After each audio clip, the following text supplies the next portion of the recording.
কোনো এক শুভাকাঙ্ক্ষী কমেন্টস করেছেন, ম্যাডাম, অন টাইম ট্যাবলেট খেলে কি আসলে দীর্ঘ সময় সহবাস করা যায়? ধন্যবাদ ভাইয়া সুন্দর একটা কমেন্টস করার জন্য। দেশের এবং প্রবাসের ভাই বোনদের প্রতি সালাম।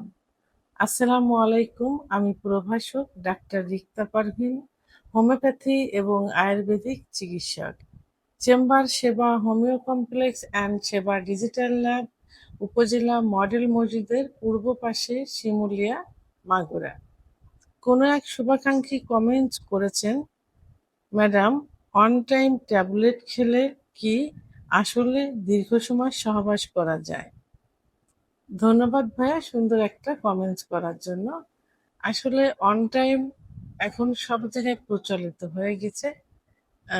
সবাই ডাক্তারকে না জানিয়েই নিজের ইচ্ছা মতোই ফার্মেসিতে গিয়ে ওষুধ নিয়ে থাকে সহবাসে, ইচ্ছা বাড়ানোর জন্য, উত্থান বাড়ানোর জন্য, সময় বাড়ানোর জন্য।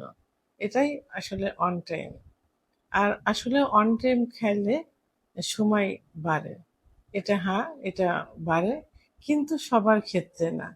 কারোর দেখা যায় যে সাময়িক একটু সময় বেড়ে থাকে, সেটা মস্তিষ্কের রাসায়নিক কার্যক্রম ক্ষমতা একটু বাড়িয়ে দেয় এই ট্যাবলেটের, যে কারণে একটু সময়টা বাড়ে। কারোর দেখা যায় যে ২-১ মিনিট সময় থাকলে ৪-৫ মিনিট, ৬-৭ মিনিট, অনেকে বলে থাকে যে আধা ঘন্টা ৪০ মিনিটও আমরা অন টাইম ট্যাবলেট খেয়ে সহবাসে লিপ্ত থাকতে পারি। এটা কারোর কারোর ক্ষেত্রে হয়ে থাকে। তবে অন টাইম সব থেকে বেশি ক্ষতিকর। এই অন টাইমে প্রথমে আপনার কিডনি ইফেক্ট করবে, একটা সময় অন টাইমে কাজ করবে না, একটা সময় কোনো চিকিৎসাতেও কাজ করবে না। এটা সাময়িক কিছুটা কাজ করে থাকে, কিন্তু পরবর্তীতে ক্ষতির সম্ভাবনা সব থেকে বেশি হয়ে থাকে।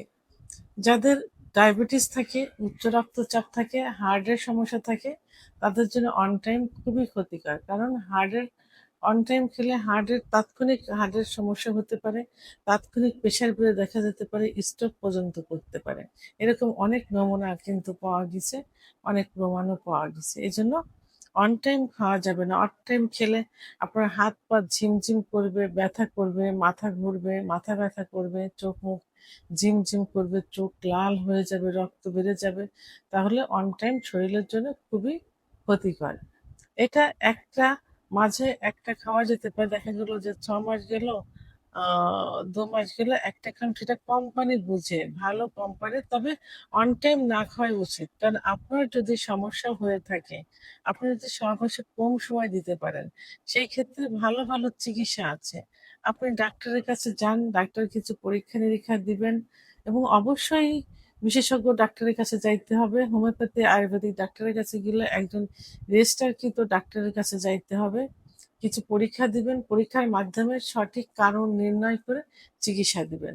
তাহলে আপনার এই অন টাইম ঠিক হয়ে যাবে। কারণ পুরুষের সেক্স কখনো নষ্ট হয় না, মৃত্যুর আগ পর্যন্ত ভালো থাকে। কিছু কিছু কারণে, যেমন হস্তমৈথুন, বিছানায় ঘর্ষণ, স্বপ্নদোষ ইত্যাদি বিভিন্ন কারণে ৩০-এর পরে গিয়ে প্রত্যেকটা পুরুষেরই সেক্স হরমোন কমতে থাকে বা কমে যায়। সেটা ৪০, ৫০, ৫৫ বয়স পর্যন্ত হতে পারে। এখন দেখা যায় যে ২০-২৫ বছর বাচ্চারাও এখন বলছে যে তাদের যৌন অক্ষমতা আসছে। তো যাই হোক, ডাক্তারের শরণাপন্ন হয়ে চিকিৎসা নিলে এটার থেকে বেরিয়ে আসা সম্ভব হবে এবং আগের অবস্থায় ফিরে আসবে। সেহেতু অন টাইম খেয়ে সাময়িক সময় বাড়ানো, উত্থান বাড়ানোর জন্য অকাল মৃত্যুকে ডেকে আনা কখনোই উচিত না। ভিডিওটি সম্পর্কে যদি কোনো মতামত থেকে থাকে, অবশ্যই কমেন্টসের মাধ্যমে জানাবেন। আর ভিডিওটি ভালো লাগলে লাইক, কমেন্ট, সাবস্ক্রাইব করে আমার সঙ্গে থাকুন। আল্লাহ হাফেজ।